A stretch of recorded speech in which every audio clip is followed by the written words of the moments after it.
নমস্কার বন্ধুরা, আমি পূজা। আজ আমি নিয়ে আসলাম চিকেন কাটলেটের রেসিপি নিয়ে। তো এই কাটলেটগুলো সম্পূর্ণ বাড়িতে বানানো হলেও খেতে কিন্তু দোকানের থেকে কোনো অংশে কম নয়। তাহলে এবার চলো দেখা যাক আমি চিকেন কাটলেটগুলো কিভাবে বানালাম।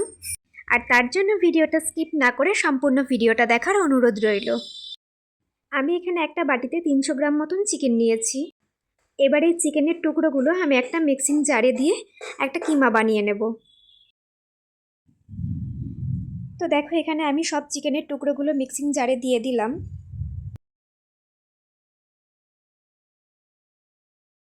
আর তারপরে আমি এই জারের মধ্যে দিয়ে দিলাম কয়েকটা রসুন, আর দিয়ে দিলাম এক বাটি পেঁয়াজ। এখানে আমি দুটো মিডিয়াম সাইজের পেঁয়াজ কুচিয়ে রেখেছিলাম। আর দিয়ে দিলাম কয়েকটা কাঁচা পাকা লঙ্কা, আর অল্প একটু ধনেপাতা। এবার সব উপকরণগুলো দিয়ে আমি মিক্সিতে একটা স্মুথ পেস্ট বানিয়ে নেব।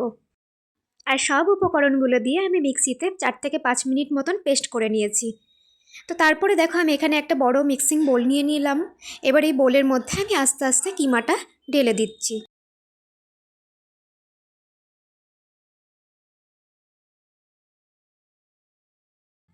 দেখো এখানে সমস্ত কিমাটা বাটির মধ্যে ঢেলে নিয়েছি আমি। এবার এর মধ্যে আমি এক এক করে কিছু গুঁড়ো মশলা অ্যাড করে নেব। তো টেস্টের জন্য দিয়ে দিলাম সামান্য একটু লবণ, দিয়ে দিলাম একটুখানি হলুদ, অল্প একটু কাশ্মীরি রেড চিলি পাউডার, আর নিয়ে নিলাম 1 টিস্পুন আদা বাটা। আর এর মধ্যে দিলাম আমি 2 টুকরো পাতিলেবুর রস। এবার কিমাগুলো একটু ভালো করে বাইন্ডিংয়ের জন্য নিয়ে নিলাম অল্প একটু ব্রেড ক্রাম্বস। এবার সব উপকরণগুলো দিয়ে আমি একটু হাত দিয়ে ভালো করে মেখে নেব।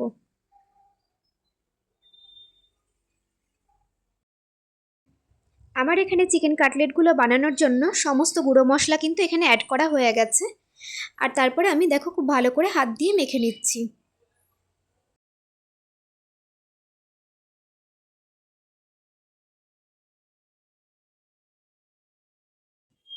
এবার আমার চিকেনটা মাখা হয়ে গেলে আমি অন্যদিকে দেখো গ্যাস ওভেনের মধ্যে একটা কড়াই বসিয়ে দিয়েছি।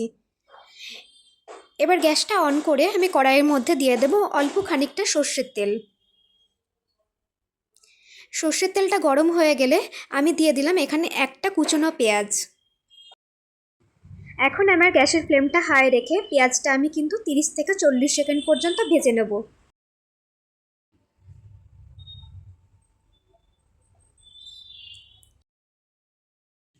আর পেঁয়াজটা যখন গোল্ডেন ব্রাউন কালার হবে তখন কিন্তু আমার পেঁয়াজটা ভাজা হয়ে যাবে। এই পর্যায়ে আমি দিয়ে দেবো আগে থেকে তৈরি করে রাখা চিকেনের কিমাটা। আমি চিকেনের কিমাটা সমস্তটা কড়াইতে দিয়ে দেবো। এবার কড়াইতে দিয়ে 4 থেকে 5 মিনিট মতন একটু নেড়ে নেব। এই কিমাটা কড়াইতে 4 থেকে 5 মিনিট একটু রান্না করে নিলে চিকেন কাটলেটের টেস্টটা কিন্তু দারুণ হয়। আর দেখো এখানে কিমাগুলো সমস্তটা কড়াইয়ে দেওয়া হয়ে গেলে আমি একটু 4 থেকে 5 মিনিট ভালো করে রান্না করে নেব।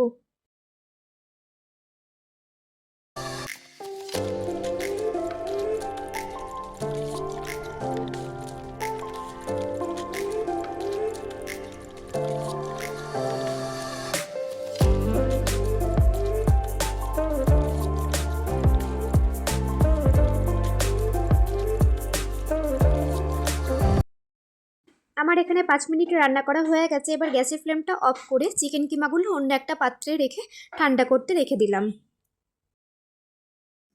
আর তারপরে দেখো আমি এখানে একটা ছোট বাটি নিয়ে নিয়েছি, যার মধ্যে নিয়ে নিয়েছি 3 চামচ কর্নফ্লাওয়ার, নিয়ে দিলাম একটু লবণ, আর দুটো ডিম ভেঙে আমি কর্নফ্লাওয়ারের মধ্যে দিয়ে দিচ্ছি।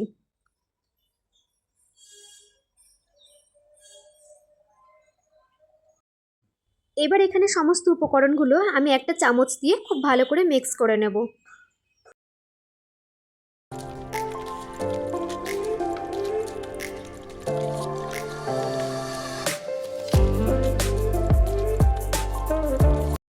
আর দেখো আমি এখানে অন্য একটা পাত্রে নিয়ে নিয়েছি অল্প একটু ব্রেড ক্রাম্বস। এবার চিকেন কিমাগুলো আমি একটা হাত দিয়ে নিয়ে একটু গোল গোল করে একটা ওভাল সাইজে ভালো করে শেপ দিয়ে নেব। আর তোমাদের যার যেমন ইচ্ছে সুবিধা মতন তোমরা এটা শেপ দিয়ে নিতে পারো। তো আমার দেখো কাটলেটটা ওভাল শেপ দেওয়া হয়ে গেছে। এবার আমি ডিমের আর কর্নফ্লাওয়ারের ব্যাটারের মধ্যে চুবিয়ে আমি একটু ব্রেড ক্রাম্বস ওপর দিয়ে লাগিয়ে দিচ্ছি। আমি প্রত্যেকটা কাটলেট ডবল কোটিং করে নেব। তারপরে দেখো আমি আবার ডিমের মধ্যে চুবিয়ে তার উপর দিয়ে আবার অল্প একটু ব্রেড ক্রাম্বস লাগিয়ে নেব। এইভাবে আমি ডবল কোটিং করব যাতে কাটলেটের উপরটা ক্রাঞ্চি ভাব হয়। এবার এই পর্যায়ে আমি একটা প্লেটের মধ্যে কাটলেটগুলো তুলে রেখে দেব। তারপর আমি বাকি কাটলেটগুলো একইভাবে ডবল কোটিং করে নেব। এইভাবে কিন্তু আমি এক এক করে কাটলেটগুলো রেডি করে নিচ্ছি। তোমরা কেউ কেউ চাইলে এটা ওভাল শেপ দিতে পারো, কেউ কেউ গোল শেপে দিতে পারো, আবার কেউ কেউ ডায়মন্ড শেপেও করে নিতে পারো। সেটা তোমাদের সুবিধা মতন যার যেমন ইচ্ছা সেমন করে নিতে পারো। তো দেখো এখানে আমার একটা প্লেটে 10টা কাটলেট পুরোপুরি রেডি। আর অন্যদিকে দেখো আমি গ্যাস ওভেনের মধ্যে একটা কড়াই বসিয়ে দিয়ে কড়াইয়ের মধ্যে কিন্তু আমি বেশ খানিকটা সাদা তেল দিয়ে দিয়েছি। তেলটা বেশ গরম হওয়ার পরে কিন্তু আমি এক এক করে আগে থেকে তৈরি করে রাখা কাটলেটগুলো তেলের মধ্যে দিয়ে দেবো। আর মনে রাখবে তেলটা কিন্তু বেশ গরম হওয়ার পরেই তোমরা এক এক করে কাটলেটগুলো তেলের মধ্যে দেবে।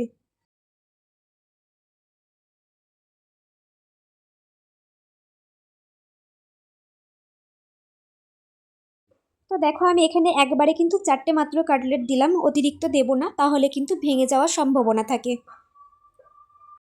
আর কাটলেটগুলো ভেজে নেওয়ার সময় তোমরা কিন্তু গ্যাসের ফ্লেমটা লো টু মিডিয়ামে রাখবে, অতিরিক্ত আঁচটা বাড়িয়ে দেবে না, তাহলে কিন্তু উপরের কোটিংটা পুড়ে যাবে আর ভিতরটা কিন্তু কাঁচা কাঁচা থেকে যাবে। আর দেখো একটা পিঠ আমার লাল লাল করে ভাজা হতে হতেই কিন্তু অপর পিঠটা আমি খুন্তি দিয়ে আস্তে আস্তে উল্টে দিচ্ছি। আর এইভাবে তোমরা দুটো পিঠ উল্টে উল্টে দিয়ে বেশ লাল লাল করে কিন্তু কাটলেটগুলো ভেজে নেবে।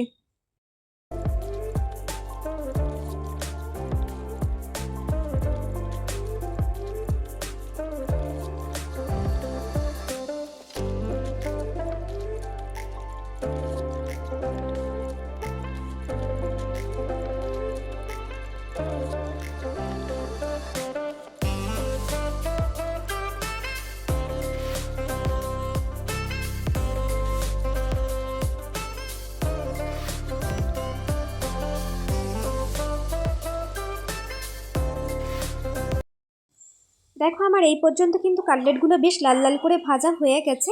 এবার আমি একটা প্লেটে কাটলেটগুলো তুলে রেখে দেবো। আমার এখানে কিন্তু কাটলেটগুলো সম্পূর্ণ রেডি হয়ে গেছে। এভাবে কিন্তু আপনারা একবার বাড়িতে ট্রাই করে দেখবেন, তখন দেখবেন দোকান থেকে বেশি টাকা দিয়ে আর খেতে হবে না। আপনারা কিন্তু বাড়িতে খুব সহজেই বানাতে পারবেন। ওই তেলের মধ্যেই কিন্তু আমি পরে রেডি করে রাখা কাটলেটগুলো আমি ঠিক আগের মতন একইভাবে লাল লাল করে ভেজে নেব।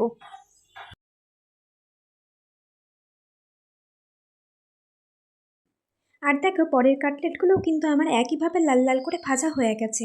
এবার এগুলো আমি একইভাবে তুলে নিলাম।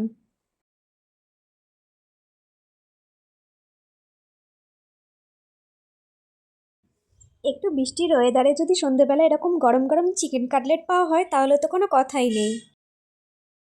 আর দেখো এখানে আমার চিকেন কাটলেটটা কতটা ক্রাঞ্চি হয়েছে, উপরটা কিন্তু একদম মুচমুচার, ভেতরের টেস্টটাও কিন্তু অসাধারণ। তোমাদের যদি এই ভিডিওটা ভালো লেগে থাকে তাহলে একটা লাইক করে রাখবে। আর আমার চ্যানেলে আরও নতুন নতুন ভিডিও পেতে চ্যানেলটি সাবস্ক্রাইব করার অনুরোধ রইল।